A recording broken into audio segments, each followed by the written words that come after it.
Hello, how is it going? Today we are going to practice our pronunciation.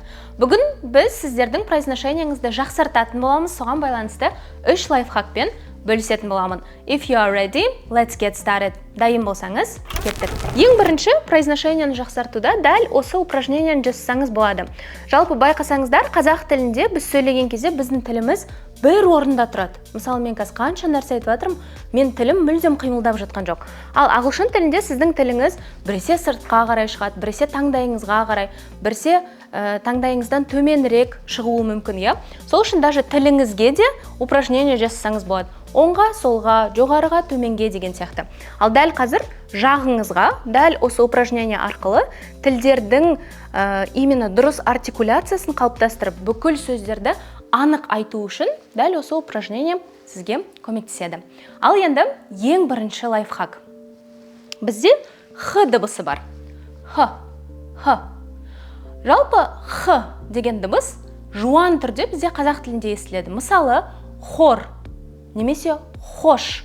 Байқасаңыздар, х біздің мынау вибрация болатын жерімізден шығып жатыр, иә? Ал ағылшын тілінде бұл х кішкене тереңірек шығады. Міне мына жақтан шығады примерно. Сол кезде horse, ham. Осының разницасын прям менімен бірге практика жасап түсініп алыңыз. Қазақ тіліндегі х, міне мына жақтан шығып жатыр. Ал ағылшын тіліндегі х, міне мына жақтан шығады. Сразу осы жерге қолдарыңызды қойсаңыздар, осыны чувствовать етесіздер. Horse, ham.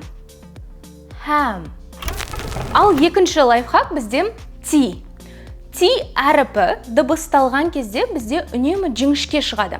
Мысалы, қазақ тілінде бізде қандай сөздер бар? Тас, терек, тал. Байқасаңыздар, жуан түрде шығып жатыр, иә? Ал ағылшын тіліндегі т мягко айтылады. For example, time, team, tea. Бұны айту үшін тіліңізді мынау тісіңіз басталатын жаққа қоясыз, қараңыз. Т. Помните, вот ағылшынша сөйлегісі келетін адамдар бұлай сөйлеп жатады ғой. Мен о жаққа барған жоқпын деп бір интонация жасап жатады, я бір акцент жасап жатады.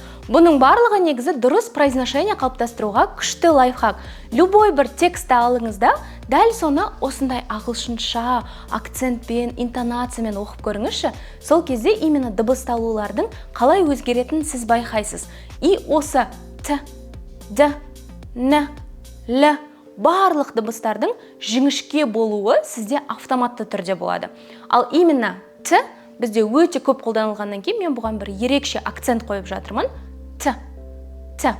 Сонымен қатар даже бұл дыбыс егер сөздің соңында келсе де, дәл осы дыбыспен оқылады, яғни жіңішке. Night, right. Байқасаңыздар, мен night деп айтып жатқан жоқпын, иә? Night, right. Ал ең соңғы үшінші лайфхак бізде и. И дыбысы негізі ағылшын тілінде өте сирек кездеседі. Бұл көбінесе қазақ тіліндегі дыбысына ұқсайды. For example, мысалы сіз this деп айтпайсыз, this.